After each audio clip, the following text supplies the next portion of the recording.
Good morning, beautiful people. Welcome to another session with me. My name is Emilio Jose Garcia, and I am so happy to be here with you again. Today's topic is digital minimalism and social media wellness. This is a topic that I'm pretty sure many of us can benefit from more of that because majority of us have a cell phone, we have social media accounts, we have email, and a lot of our day-to-day stuff happens online. I was looking at my life and reflecting, and even to go to the gym you have to use your phone. Even to go to play squash I need to book a court and I have to use my phone. So everything these days, majority of the things are happening online. So it's very important to think about self-care and mindfulness when it comes to your digital life, and also looking at how that digital life enters your home. How do you embrace that digital life in your home? And we're going to be talking about those topics today. So, before getting started, let's just take a couple of deep breaths together and just bring some presence to the moment, to this session, because you guys chose to be here today and you have your reasons to be here, and I just want you to be present and to set the intention. Okay, so let's take a couple of deep breaths together.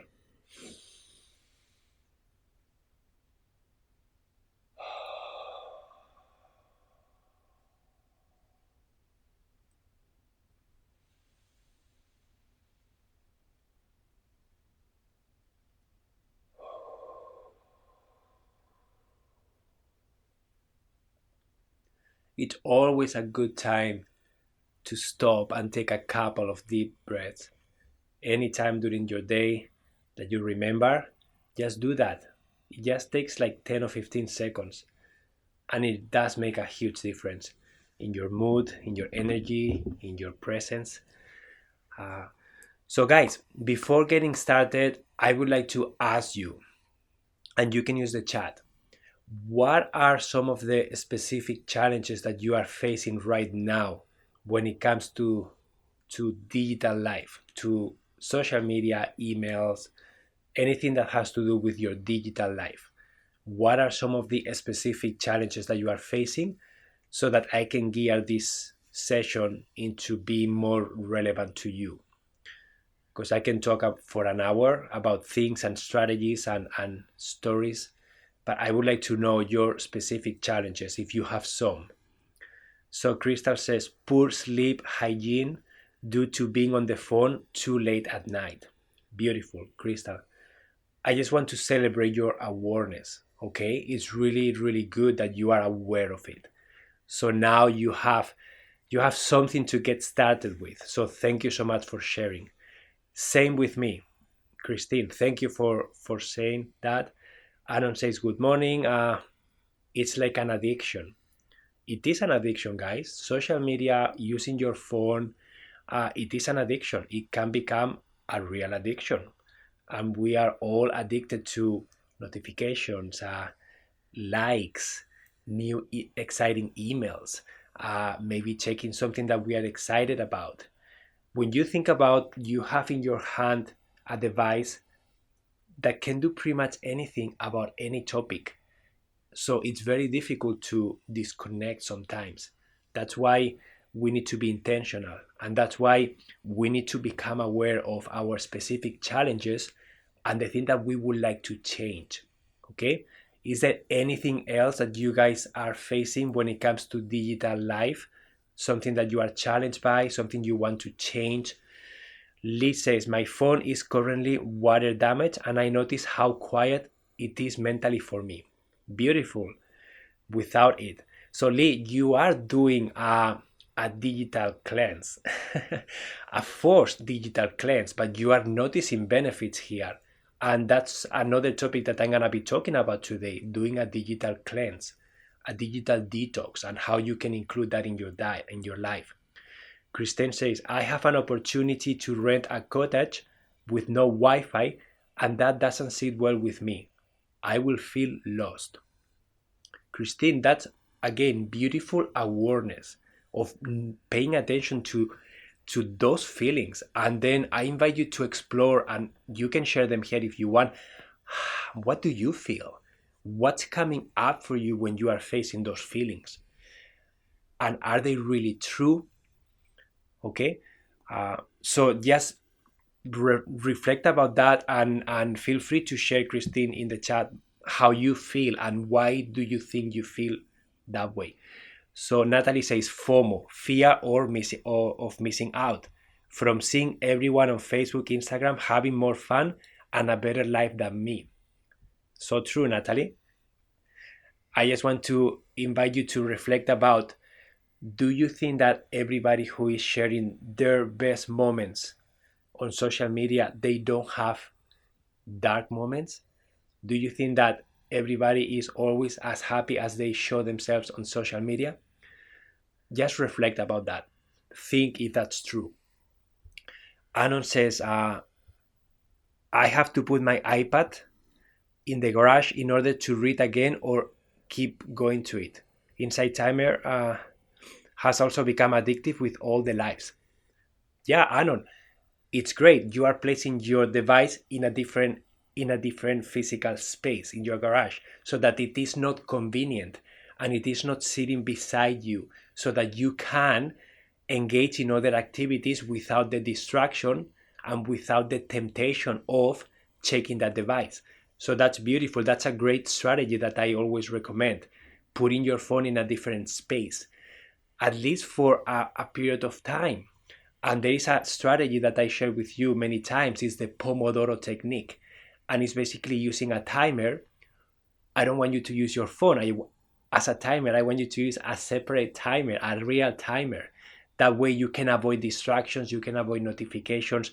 So you set that timer for a specific time, and then you focus your energy in that task, and you choose for how long. It can be 5 minutes, 10 minutes, 15 minutes, 20 minutes, 40 minutes, whatever it's good for you. When you do that, the timer will beep at the end of that time, and then you can choose to keep going, or you can choose to take a break, and then you go and check your device if you want to. But that's a great way for you to train your brain to start focusing more and to start controlling where your attention is going. And when you are doing that, if you put your phone away from you, you can still hear if it's ringing and if it's something important, but it's not beside you, so you don't have the temptation of checking it. It is not as convenient. Crystal says, I am trying not to be on my phone when I am visiting and trying to spend quality time with my family. Amazing, Crystal. I love that.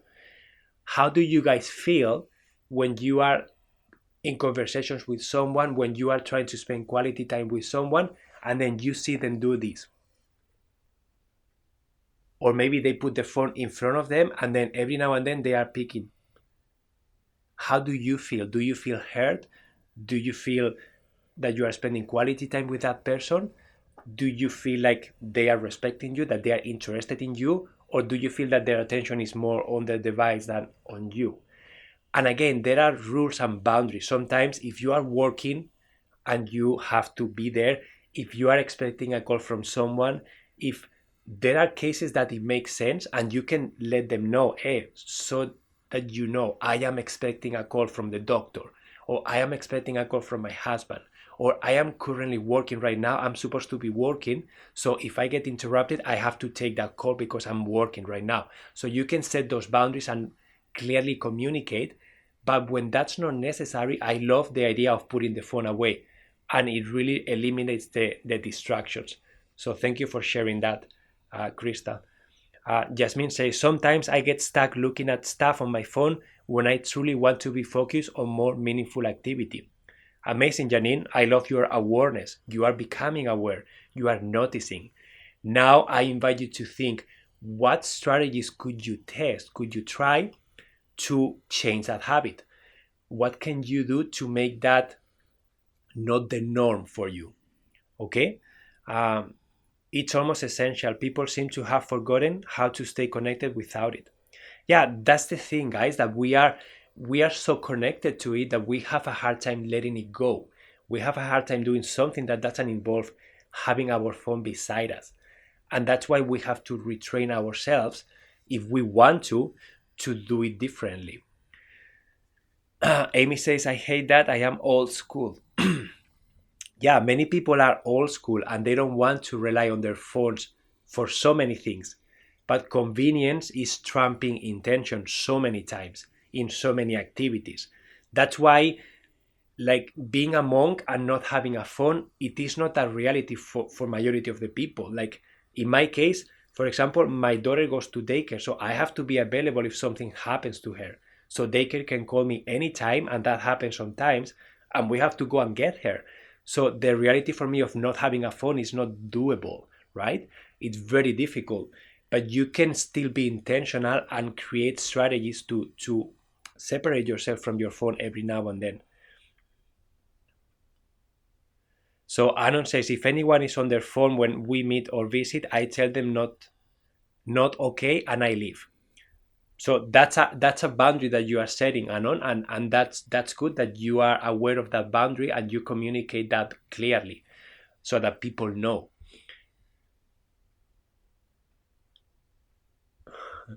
Yeah. So so guys, let's talk about some strategies. And thank you so much for sharing. Thank you so much for sharing some of these challenges that I think we all face in more or less degree. We all face all those things. I myself relate to pretty much everything that you guys said. And I have days that I'm very intentional, and I have days that I'm not.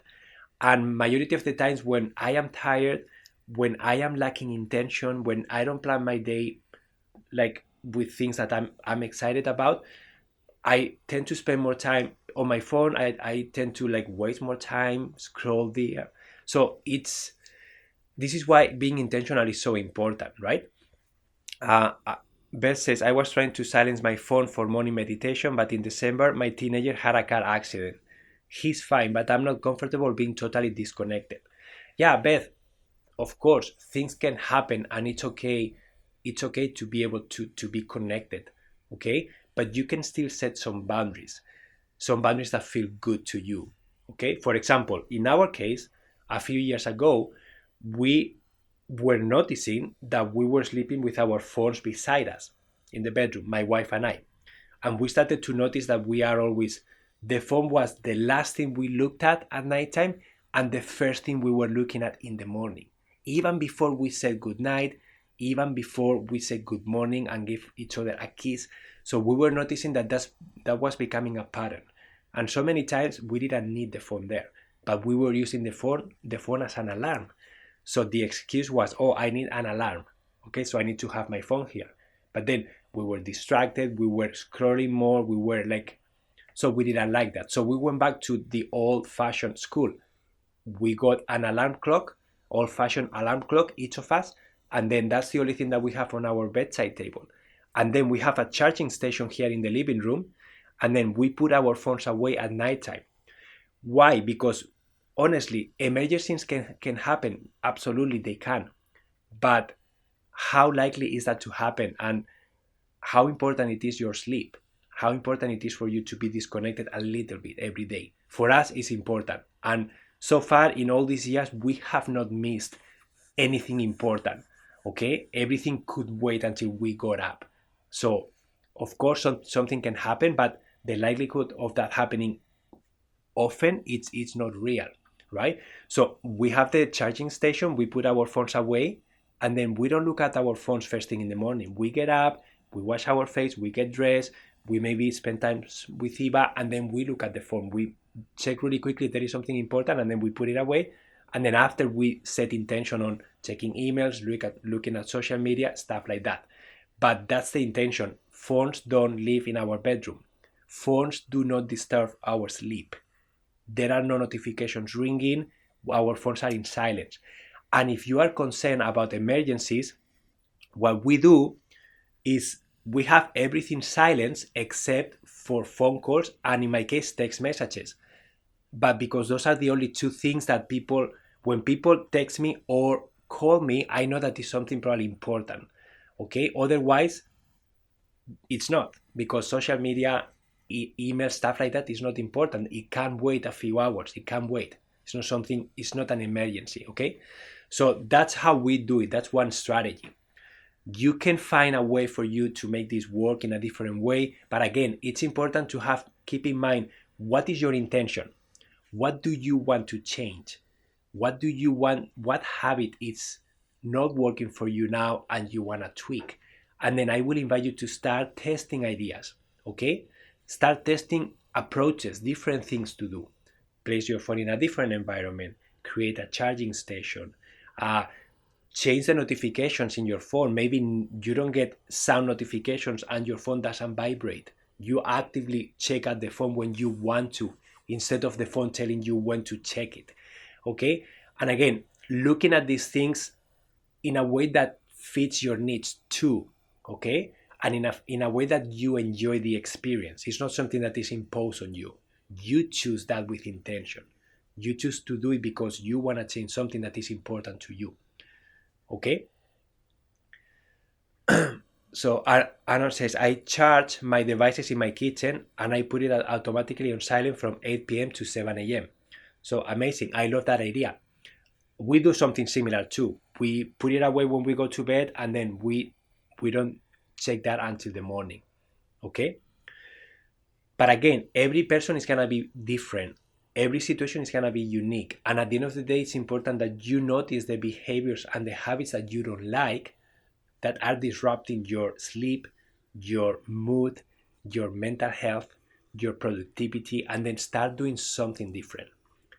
Another idea that I want to share with you today is the idea of doing a digital detox, okay? And this, again, don't go to the extreme, guys. Don't go to the extreme of, now I have to go to a place with no Wi-Fi. I won't have any connectivity with anyone for like a month. You don't have to go to the extreme, okay? But I want you to have an open mind. I want you to be curious. I want you to be willing to try something different. And I know that there is resistance there. We all face resistance when we are trying something different, but just be curious about it. A digital detox can mean that maybe one day a week for 5 hours, you don't have a phone. A digital detox can mean that maybe for every 3 hours of your time, 45 minutes, you have no phone with you or you don't check your phone. So you can create any combination of digital detox. And the true intention here is that you are in the present moment for at least 20 minutes or 30 minutes at least, without distractions, without you looking at your phone, without you engaging in social media, scrolling any other activity. Is you being really fully immersed in the present moment, doing the activity that you are doing right now. Okay? That can be, I am 20 minutes cooking now. I am going to meditate for 20 minutes. I am going to go for a walk for 20 minutes. And that's the only thing that you are doing. Okay? So I will invite you to explore this idea and find your combination. Find the amount of time that makes sense to you. Some people, I have heard that they have a one full day a week where they don't carry their devices. And normally that happens in the weekend maybe, and they plan an activity, maybe they go for a hike, and then they just don't check the phone, right? Some other people, they do a period of, I do 3 hours, and then I do 1 hour with no phones. And then I do 3 hours, and then 1 hour with no phones. Again, find your edge. Find the thing that challenges you a little bit, but doesn't overwhelm you. Okay, and then you get started by implementing that change, and you start noticing what's going on and what happens. Okay, back in the day, probably a couple of years ago, I did my wife challenged me to do a full week without my phone. Okay, so a full week without my phone. It didn't mean I still had my computer, okay, and I still was connected, but I didn't have my phone with me. I could not use my phone for one full week. Okay. And she challenged me to do that, and I did it. And I spent one full week not using my phone. My phone was off, and I didn't turn it on a single time. Of course, my wife had her phone on, so daycare, stuff like that was taken care of because she was available by phone, but I couldn't have my phone. And that week was very interesting because there were things that I enjoyed, and there were other things that frustrated me. So it was interesting to pay attention to the good and the bad, the convenient and the inconvenient. And then after doing that experiment for a week, I went back to using my phone with way more intention. I tried to keep the positives and I removed the negatives. So for me, some of the positives were way more productivity, way more focus, less distractions, and more intention. Because if I had to think about I need to check my email, I had to actually go to my computer, open my Gmail, and then check my email. So that was very intentional. If I wanted to go to a social media, it was me choosing to go to the social media platform to check it, not my phone ringing or showing me a message or whatever. So I started to notice like, wow, like there are not 1,000 things claiming my attention at the same time. It is me actually thinking, what do I need or want to do now? And then I was going to my computer and doing that. The frustration was that it was a lot of work because notifications, I like notifications because when I want to, I go to my phone and I just update myself really quickly. I see what updates notifications are on my social media or on my Insight Timer or student feedback or whatever emails. I know what's new very quickly. Okay. In my computer, I have to go platform by platform because I didn't have notifications set up. And that was frustrating for me. So again, this is an observation of my experience doing this. And I will invite you to try this idea. And you don't have to do a full week if that feels overwhelming and anxiety provoking to you. You can start with, as I say, 1 hour, 2 hours, 3 hours, 1 day, 2 days, 3 days, whatever. Find your edge, okay? Find the amount of time, again, that makes you feel uncomfortable, but it's not anxiety provoking and it won't freeze you to the point that I don't know how to operate, okay? So Aaron says, I saw when I listen to IT or other things on my iPad. Can't watch, of course, but I'm doing something creative. Yeah, so listening to content, and again, this is something that always comes up. Okay, Christine says, I use my phone for the camera too. I am always snapping photos during my walks. Also, a bit of an addiction. So, as I was saying, guys, the devices these days, they provide so much convenience. I use my phone for camera, for videos, to record, to listen to my self-care meditations, to watch videos, to watch Netflix, to do video calls with my family. Is so convenient. I'm not gonna deny that. It's so convenient. But it's also, it can take over from you. It can drain you. And that's why we are trying to find a strategy here to help you use the technology with more intention. Okay? I heard that setting your phone to grayscale helps eliminate the compulsive checking and scrolling. Crystal. Thank you, Crystal. Yeah, so let's dive into more strategies, okay? And guys, if you have a strategy that is working for you, please share it in the chat so that people can read it and they can learn from each other. Because it's good to know what's working too, because we have shared challenges, but I would like to know what is working for you now with social media. What are strategies that you are implementing that are making you use social media and your digital life with more intention? Okay. Amy says, this whole topic makes me sad. I miss the days when you went out, life was the focus and the people you were with. Yeah, Amy, I agree with you. Those days were really nice. Again, there are pros and there are cons. Like in those days, I will not be able to do what I'm doing right now. Okay. So I will not be able to be doing this, and I probably wouldn't have a job the way I have it now. So for me, I see lots of benefits, of course. You guys wouldn't have access to Insight Timer. So there are a lot of pros and a lot of cons. And again, it's not better or worse. It's just different. Okay? Anon says, it unfortunately takes away from me making plans with others. The iPad fills the gap often. Yeah, and that's why we have to look for strategies, okay?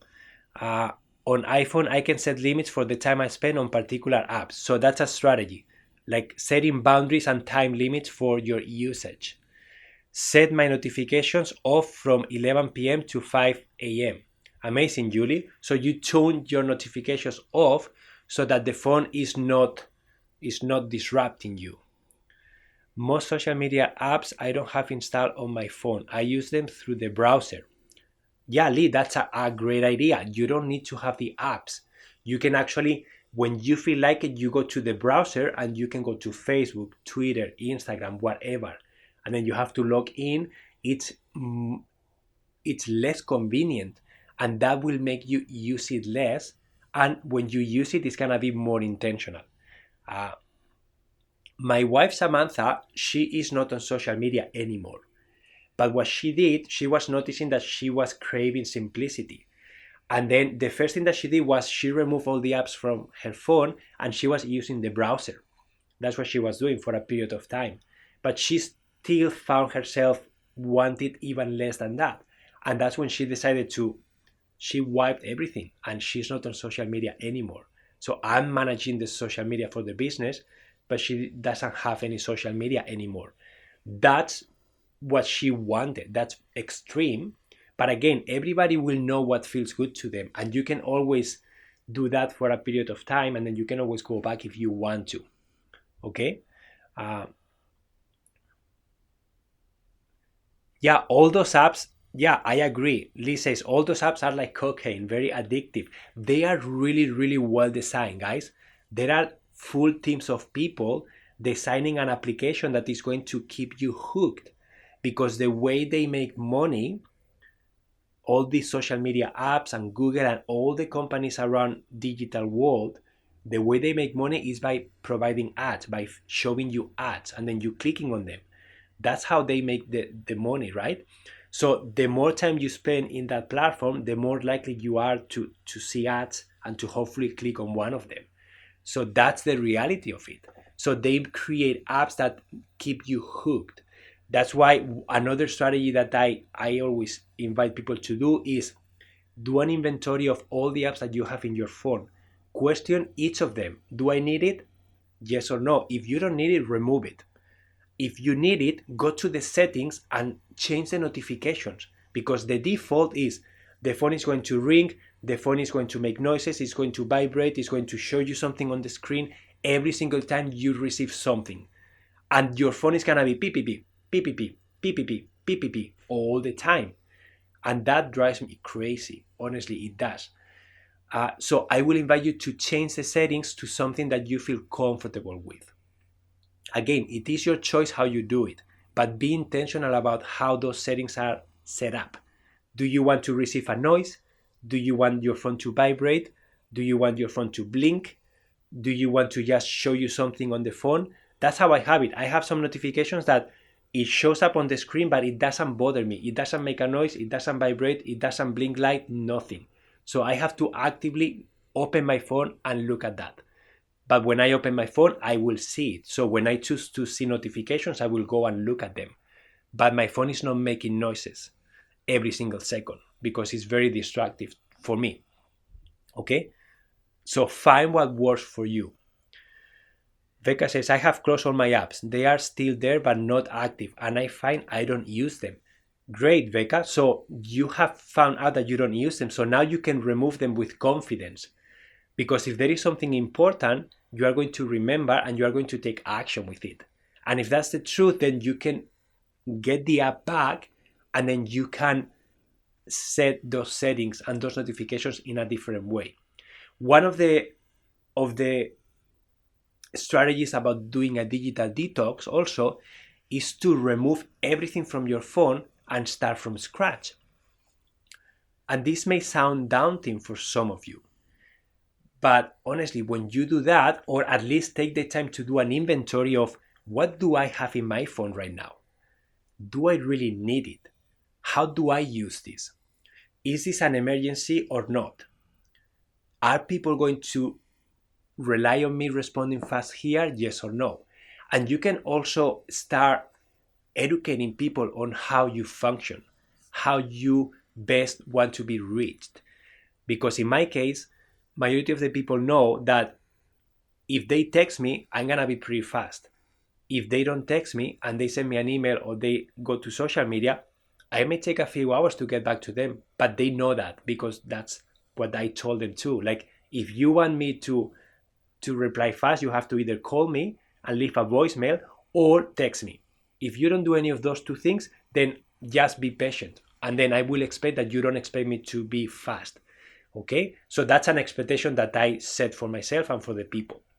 You can set whatever expectation you want. Maybe your expectation is this email address is going to be the one that I check all the time. And the rest is not a priority for me anymore. Okay? And this takes me to the email.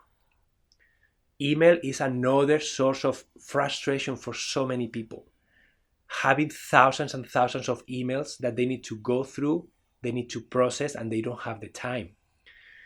And then that email monster is getting bigger and bigger and bigger every day, and you have less and less and less time. And then it gets to the point that you don't even know how to do that. How do you do it? Okay? So when it comes to email, how do you guys feel about email, by the way? Is email a problem for you guys? Do you want me to cover some strategies for email?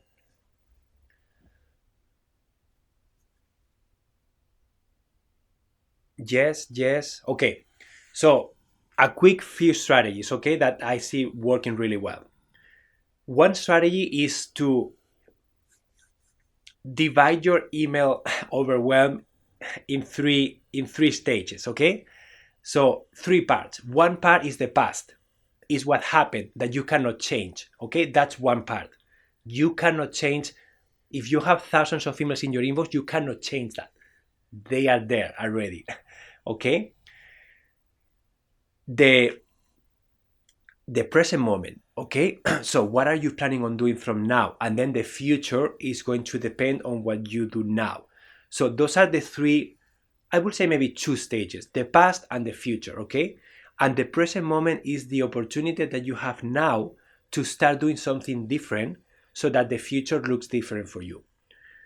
So what I mean with this, with email, is that majority of the people are overwhelmed and they don't know how to move forward because they have thousands and thousands of emails. Sometimes I heard the concept of email bankruptcy. And I don't know if you guys have heard of that concept, but the same way that sometimes financially speaking, some people declare bankruptcy, meaning that they are on crisis, they don't know what to do, they declare bankruptcy, and then they get a fresh start somehow. And then from there, they start creating something new from scratch.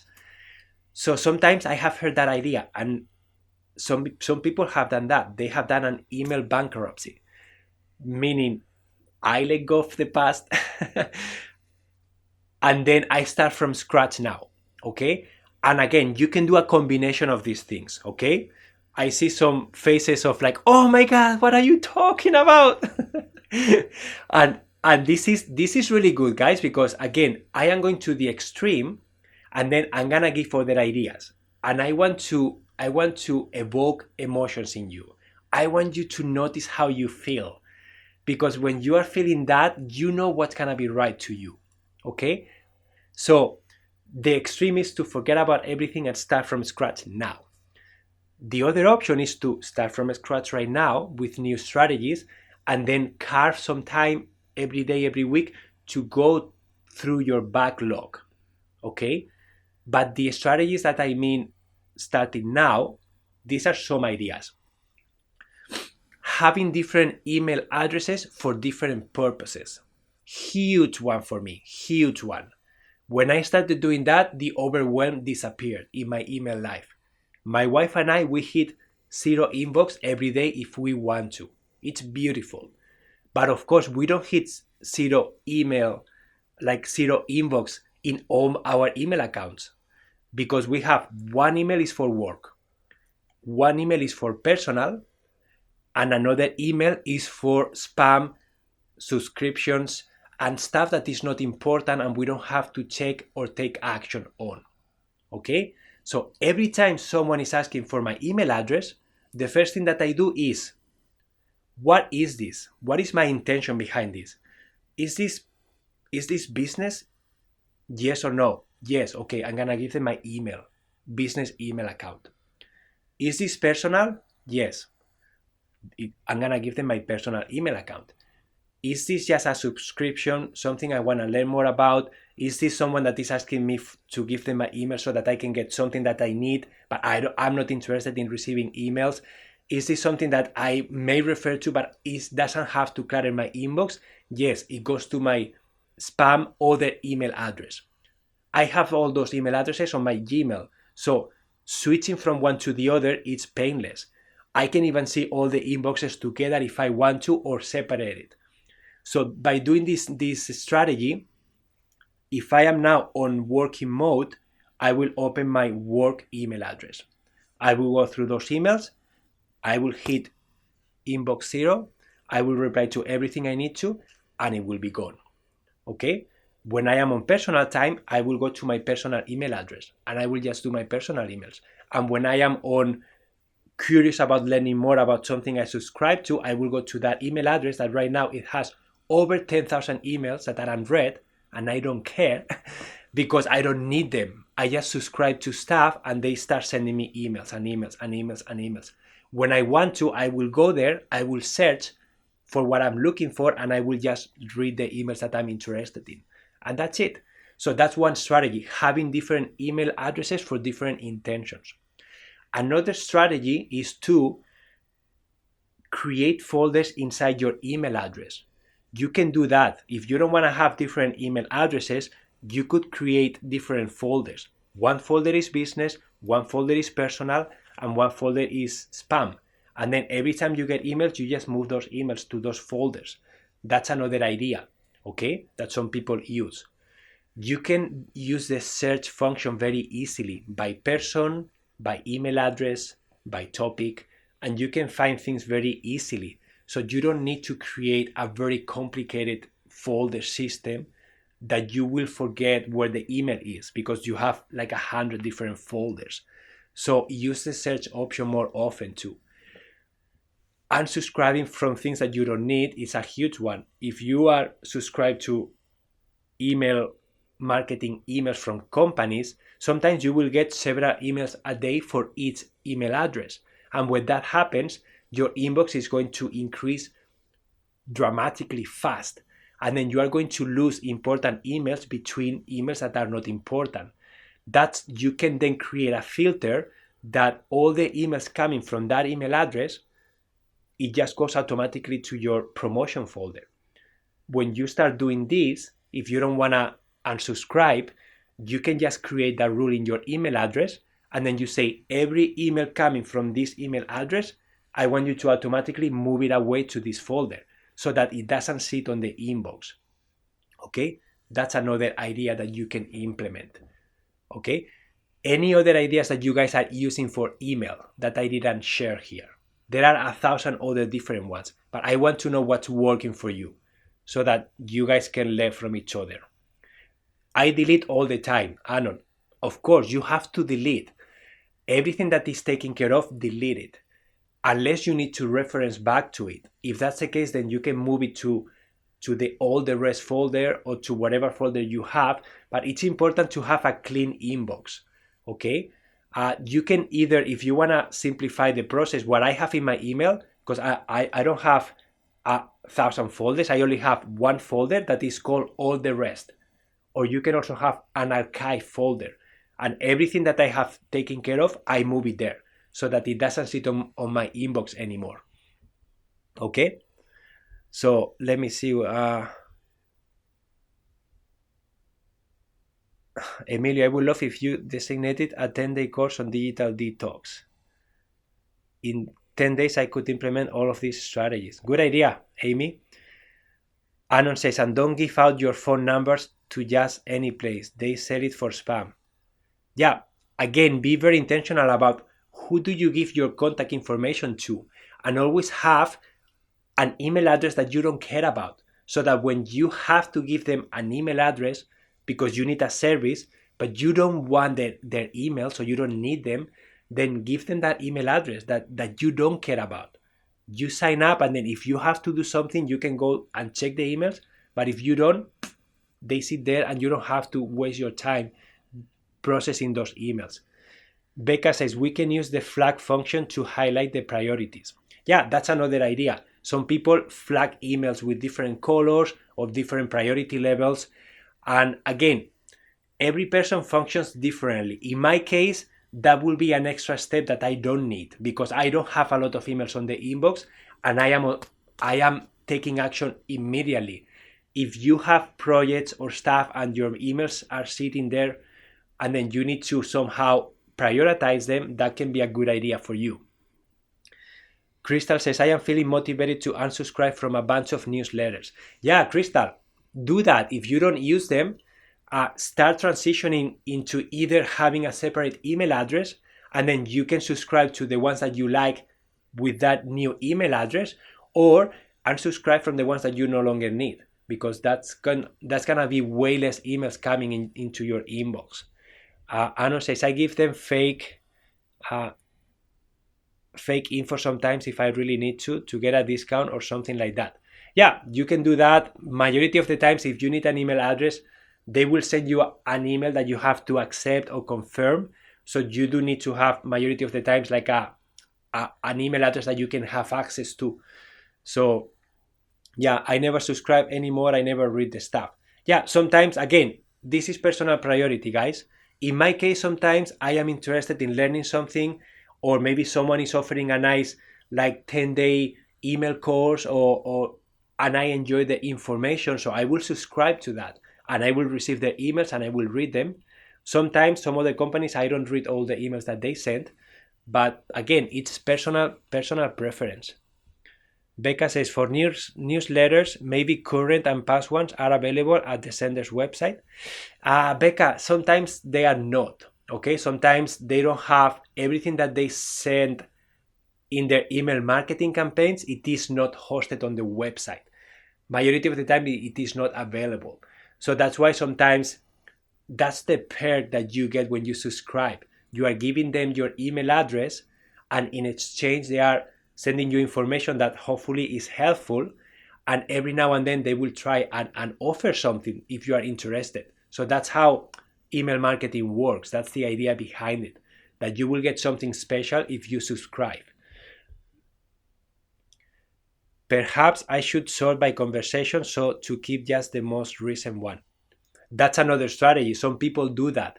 Some people read sorted by conversation or by person or by email address, and then you can very quickly find maybe all the emails coming from this email address. I know that I don't care anymore, so you can filter by that email address and just delete all of those. So you can do that filter. You can filter by topic or like a keyword. You can filter by the name of the person. You can filter by the company name. Okay. So Lee says, one of my favorite clothing brands was so aggressive with the email marketing, I had to unsubscribe. They were emailing me every day with not a lot of options. Yeah, so this is the thing about email marketing, that sometimes you give them your email, but they don't tell you what they are going to be sending you. And sometimes it's a lot, sometimes it's not enough, sometimes it's...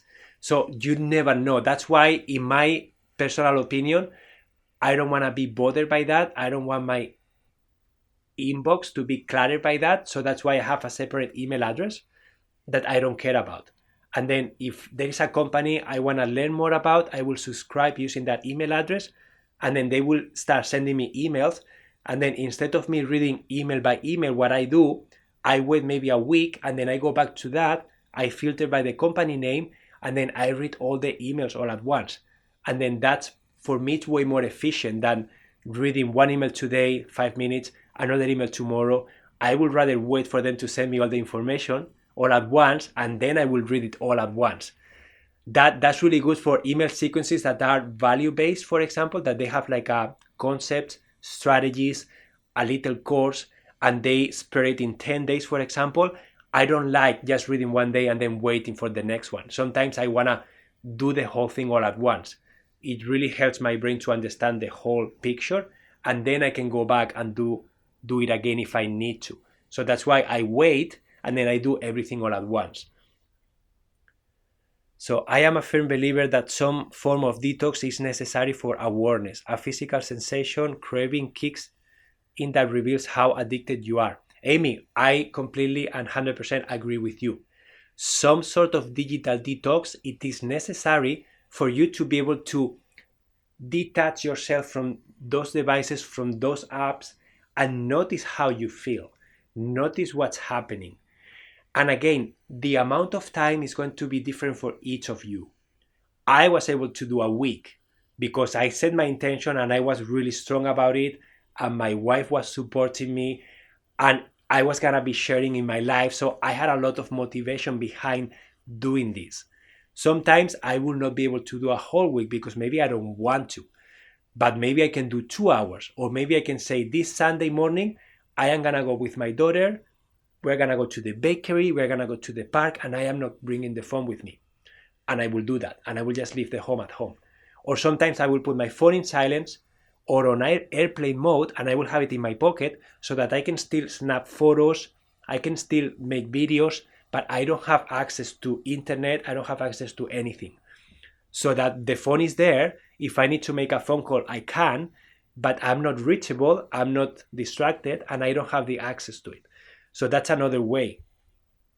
So just try to test. Again, be curious, guys. Be flexible. Start testing different ideas, different strategies, different approaches, and then notice how you feel. Notice your behaviors, your habits. Are you feeling better? Are you noticing your behaviors changing? And then you will start noticing what's working and what's not for you. Okay?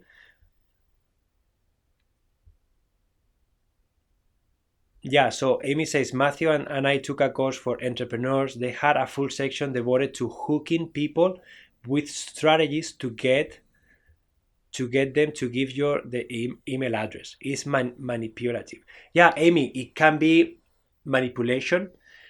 Ideally, what companies will do is like they will have a really nice offering that is also helpful, and then you will subscribe to the emails, and then you will receive value from those emails. And then for those people who want to take it to the next level, then those people may pay for extra stuff, okay? That's the ideal. Majority of the times, that's not the true. Majority of the time, some companies are gonna use psychology, are gonna use any strategy they can to make you buy and spend money in something that maybe you don't even need.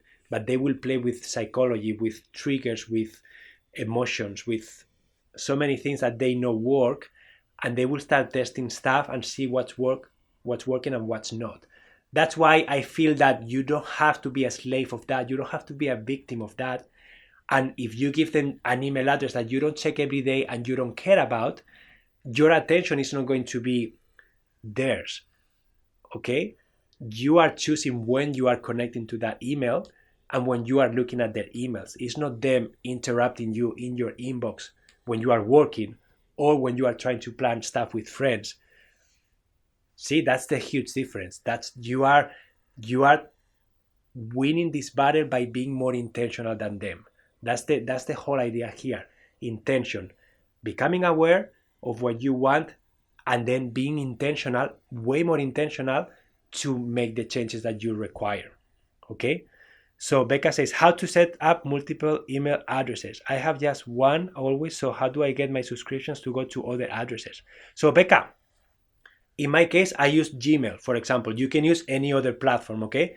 I go to Gmail and I find a name that is available, and then I open a new email account. And then after, I will go to the subscriptions that I want, and I will just subscribe with that email address, and I will unsubscribe from my old email address. So what I will do, I will go to your current email address, and I will start looking at subscriptions that you have. And then you will see one, and then you ask yourself, do I want this? Yes or no? No, unsubscribe and forget about it. Yes, I want this. You will go to the website, subscribe with a new email address, and unsubscribe from the current one. Or you can check on that on the preferences, and you can change your email address. Okay? That's another idea that you can do. I hope that was helpful. Okay? So Alexa says, I woke yesterday without my phone. I checked my walking time on the oven before I left the house and after I returned. Amazing, Alexa. So you were very mindful and you were in the present moment.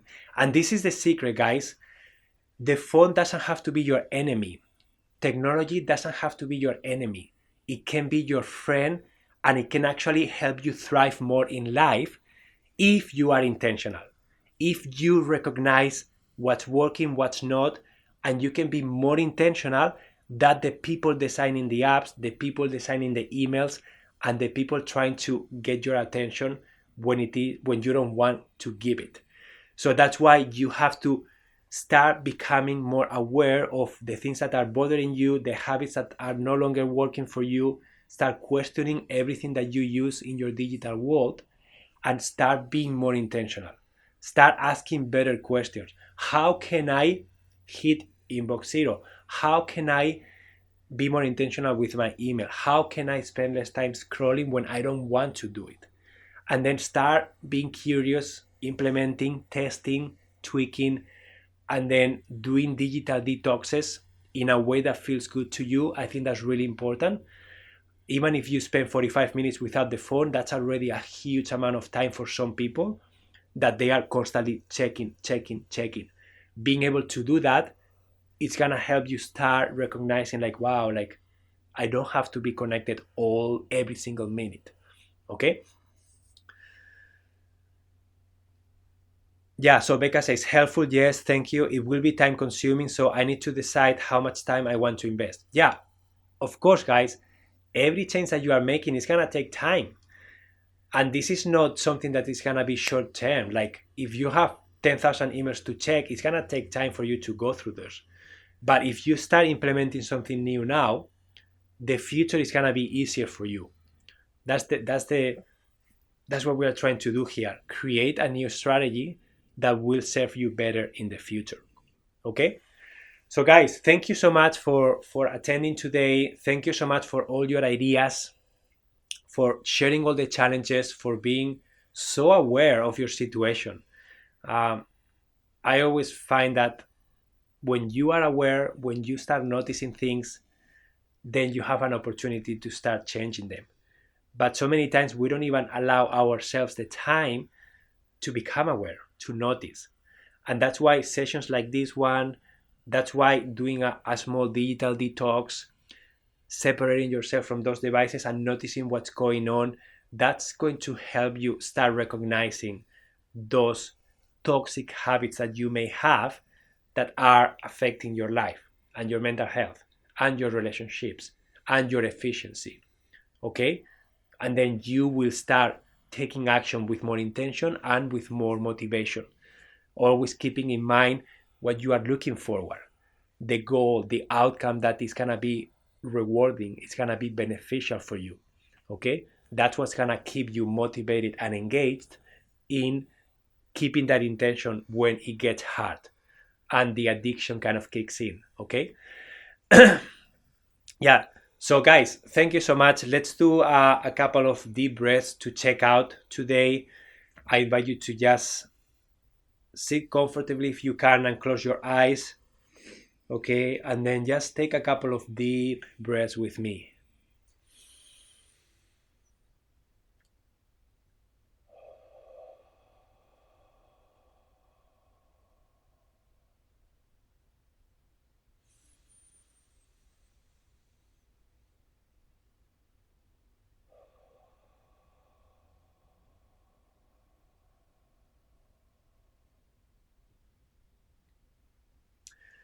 Thank you so much. I hope you have an amazing rest of your day. And I will see you next week on Tuesday, where we are going to be talking about executive functioning skills in action.